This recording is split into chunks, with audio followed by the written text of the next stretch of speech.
Go! Love it, love it.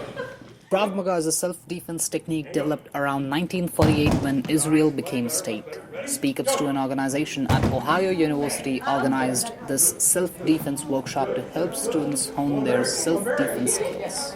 We heard about armed robberies going on campus and also the rape reports that's still coming in. So we thought one of the main things for a woman, or for anyone in that case, for any gender, but we're more focused on women in this case, to learn skills to defend themselves. Krav Maga is a self-defense mechanism derived from a combination of techniques like karate, judo, boxing, and many other real fighting techniques, which is seen here in Backers, attendees of Krav Maga workshop hosted by Speak Ups to an organization at Ohio University.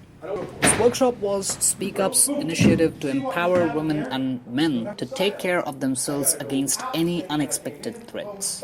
However, as much as the fighting techniques like palm heel strikes, eye gouges, and headbutts are important, situational awareness also plays a vital role in getting rid of any threat. This workshop is very effective. It's necessary skills that everyone should learn, everyone should know, especially just walking around on campus, like especially at night, and you have like a lot of incidents that happen. So having these skills like in the back of your mind is very important, and I think that everyone should take part in this program.